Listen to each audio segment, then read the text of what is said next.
जैसे महाराज ने ये प्रश्न पूछा कि साथ में लेकर आए हो ना, सुमंत जी का धैर्य समाप्त हो गया और फपक कर रोने लगे। सुमंत जी को रोता हुआ देख चक्रवर्ती जी व्याकुल हो गए। कहे, सुमंत, यदि अपने राजा को जीवित देखना चाहते हो तो जहां राम है वहां शीघ्र मुझे पहुंचाओ,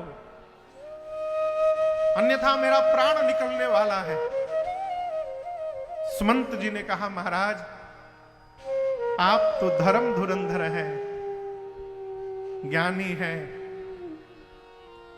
राम को आपके अलावा कौन जानता है।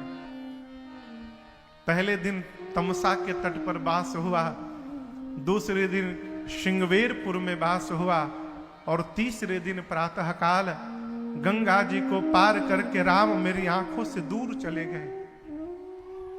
जाते समय राम जी ने मुझसे कहा, तात जाकर पूज्य पिताजी के चरणों में मेरी ओर से प्रणाम करके कहिएगा कि राम की चिंता न करे। 14 वर्ष बाद स्वयं राम आकर उनके चरणों में दंडवत करेगा। जैसे महाराज ये पूरा वक्तव्य सुने, पूज्यपाद गोस्वामी जी कहते हैं, प्राण कंठगत भयउ भुआलो। महाराज के शरीर का प्राण ऊर्ध्व गति किया और कंठ में आके फंस गया।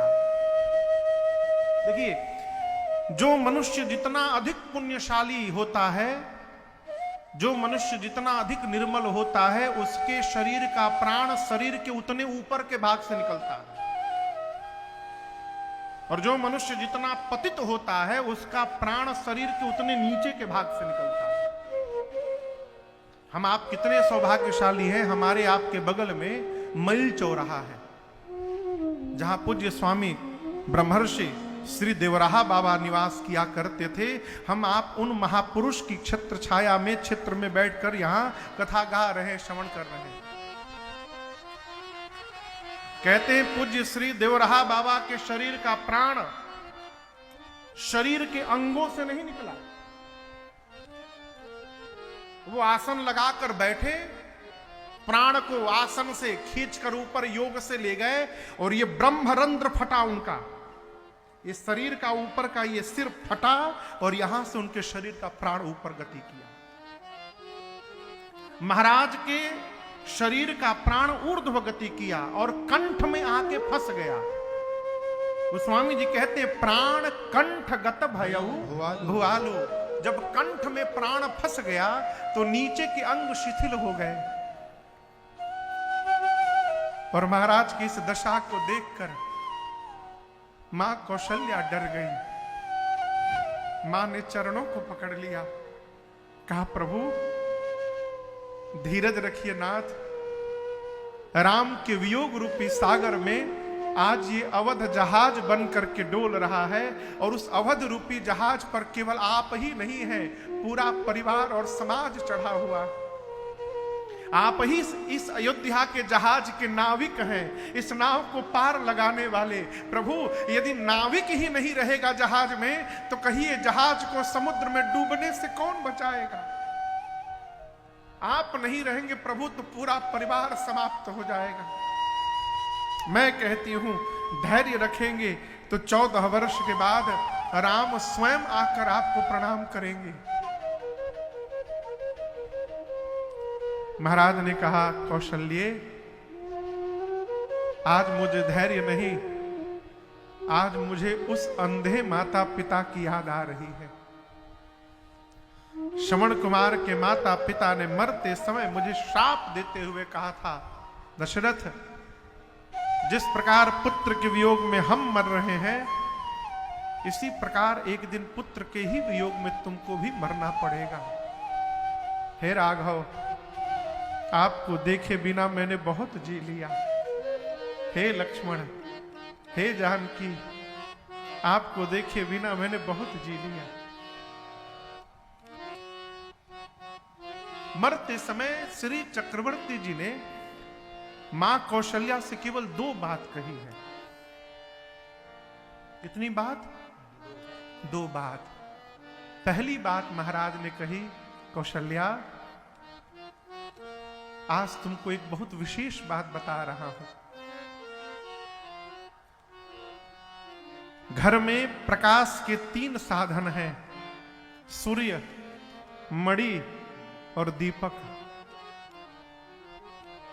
सूर्य पर अपना कोई अधिकार नहीं है, समय आने पर सूर्य डूब ही जाएंगे।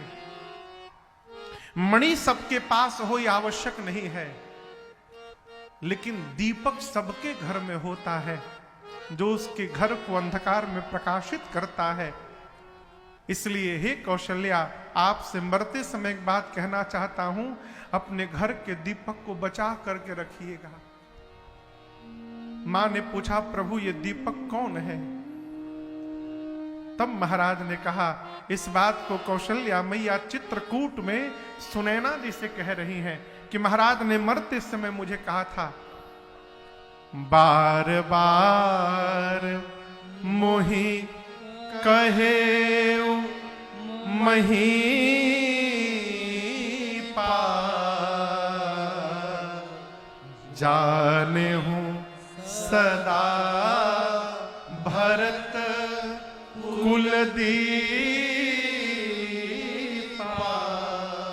महाराज ने कहा कि भरत को कुल का दीपक समझिएगा। और दूसरी बात महाराज ने कहा कि कौशल्य, मैं तो अब जा रहा हूं।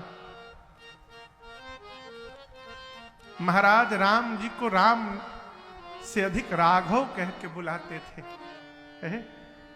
कहे कि जब मेरे राघव 14 वर्ष बाद आएंगे ना, साथ में मेरी बहू जानकी भी साथ में होंगी, लेकिन एक भार मैं आपको जीवन पर्यंत के लिए सौंप रहा हूं कौशल्य। सीता जी जितनी सेवा हो करें, लेकिन भोजन कराने का राघव का जिम्मा आप किसी को सौंपिएगा मत, वो काम आप किया करिएगा। सीता जी को भोजन कराने के लिए ना सौंपिएगा, मेरे राघव जब भोजन करने बैठे तो आप ही भोजन कराइएगा। और जब वो भोजन न करें तो राघव के सामने मेरे चित्र को लाकर रख दीजिएगा और मेरी सौगंध दिलाकर उनको भोजन कराया करिएगा, अन्यथा मेरे राघव भोजन नहीं करेंगे कभी। इतना कह के महाराज ने कहा, राम आपको देखे बिना मैंने बहुत जी लिया। हे लक्ष्मण, हे जानकी, मैंने बहुत जी लिया आप लोगों को देखे बिना। राम जी के बन गए वो 6वीं रात्रि थी, इसलिए मानो महाराज प्रायश्चित कर रहे हो। राम राम कही राम कही, राम राम कही तन पर हरे रघुबर बिरह, राव गयो सुरधा। उसी समय अविलंब महाराज 6 बार मुख से राम राम राम राम राम राम कह के और महाराज ने तत्क्षण प्राण का त्याग कर दिया। पूज्यपाद गोस्वामी तुलसीदास जी कहते हैं, महाराज ने जिया ना मराना फल दशरथ पावा, जिया ना मराना फल दशरथ पावा, अंदने का अमल जस छावा, अंदने का अमल जस छावा, जियत राम विधु, जियत राम विधु बदन निहारा, राम बिरह करी मरन सवारा, राम बिरह करी मरन सवारा, राम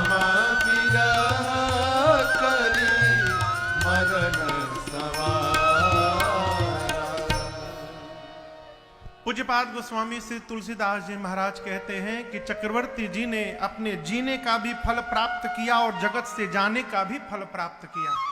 कैसे? जब तक जीवित रहें रघुनाथ जी को देख देख कर जीवित रहें, और जब संसार से गए तो भगवान को याद करते करते चले गए। यही मनुष्य के जीवन के जीने का फल है और जाने का फल है। प्रयास करिए कि जाते समय भगवत नाम निकल जाए। इसके लिए क्या प्रयास करें? अब से निकलता रहेगा तो हो सकता है उस समय भी निकल जाएगा। हमारे महाराज श्री कहते हैं, बाबू जो बचपन से प्रारंभ नहीं करता है उसका 55 के बाद होने वाला नहीं है। 55 के बाद भी वही करता है जो बचपन से लगा रहता है। इसलिए अभी से लगिए। महाराज ने प्राण का त्याग किया, माताएं विलाप करने लगी। गुरुदेव भगवान आए, ज्ञान उपदेश करके पार्थिव शरीर को नाव में तेल भर करके सुरक्षित कराया।